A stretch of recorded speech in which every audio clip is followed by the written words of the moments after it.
दिया, लेकिन ये कह दिया जब तक मुझे दर्शन नहीं होंगे तब तक मैं प्रसाद नहीं पाऊंगा। एक दिन बांके बिहारी जी ने स्वप्न में दर्शन देकर कहा, बाबा मेरा दर्शन हठ से नहीं होता है, मैं हठ योगी नहीं हूं, मेरा दर्शन प्रेम से होता है। तुम मेरे में प्रेम की वृद्धि करो, भूखे रहो चाहे खाओ, इससे मेरा दर्शन नहीं होगा। भूखे रहने से यदि मेरा दर्शन हो जाता तो कितने लोग भूखे सो जाते हैं आज भी। हालांकि अब तो परिस्थितियां बदल गई हैं देश की।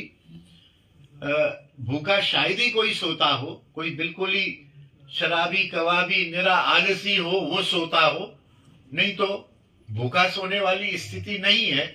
फिर भी भूखे रहने से भगवान नहीं मिलते। इसीलिए एकादशी के दिन ये बार बार कहा जाता है कि भूखे रहो बहुत अच्छी बात है, जल भी ना पियो बहुत अच्छी बात है, लेकिन भजन ना करो तो ये व्यर्थ है ना। लक्ष्य भजन है और जल न पीने के कारण यदि भजन नहीं हो रहा है तो मैं तो बोल देता हूं कि जल पी ले, भजन कर। निर्जल रहना भजन होने के लिए है, निर्जल रहना अपने आप में उद्देश्य नहीं है। निर्जल रहना इसलिए है कि शरीर में रजोगुण तमोगुण की वस्तु न जाए और शरीर में विकृति, मन में विकृति ना हो, ध्यान में बाधा ना हो, भजन में बाधा ना हो, इसलिए आज निर्जल रहो। दूसरा कि एक महिला का तो मैं सोचता हूं कि दिन में से आधा दिन पकाने में ही जाता है। नहीं, बाबा जियों की या जो थोड़े से अच्छे वैष्णव हैं उनकी तो मैं बात नहीं कह रहा हूं। हम जैसे गृहस्थ लोग तो सवेरे उठते ही कि आज बाल भोग में क्या बनेगा।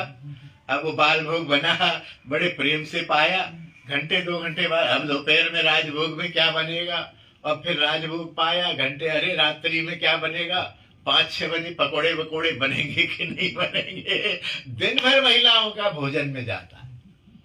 तो उससे बचने के लिए कि आज महिला की भोजन की छुट्टी, जल भी मत पियो, आज जल भी नहीं पीना, और बस भजन भजन भजन भजन भजन भजन। इसलिए कहा गया कि कम से कम 2 गुना भजन एकादशी के दिन होना चाहिए, उसके लिए ये है।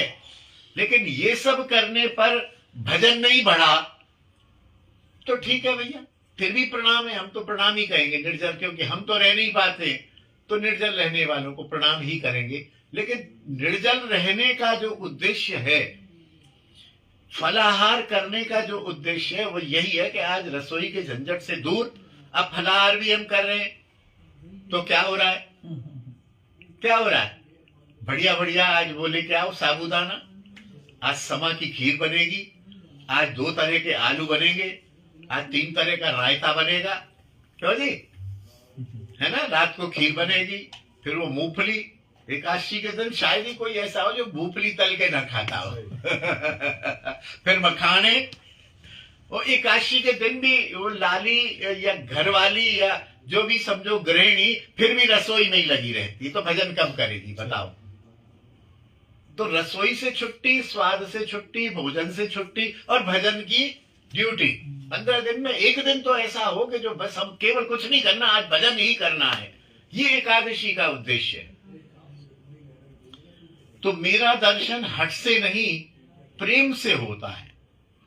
कल यहां से उत्तर दिशा में जाना, वहां तुम्हें सिद्धि प्राप्त होगी। बांके बिहारी जी ने अपना रास्ता स्वयं ही बता दिया। नंदगांव से उत्तर दिशा में कौन सा गांव है, बरसाना।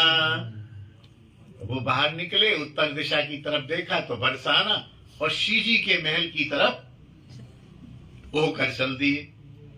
बरसाना नंदलाल की हेलादनी शक्ति प्रेम स्वरूपणी श्री राधा रानी का स्थान है। नंदलाल सभी प्रकार से प्रेम के अधीन है और प्रेम की अधिष्ठात्री देवी है हमारी श्री राधा रानी, और इसीलिए वो राधा रानी के अधीन है। राधा रानी के अधीन क्यों है, राधा रानी कौन है, प्रेम स्वरूपा, इसलिए वो प्रेम के अधीन है। उनके संकेत के बिना वे कुछ भी कर सकने में लाचार हैं। उनकी कृपा प्राप्त करने के लिए राधा रानी की कृपा प्राप्त करना अनिवार्य जैसा है। बाबा विश्वानुनंदिनी का स्मरण करते हुए बरसाने की ओर चल दी।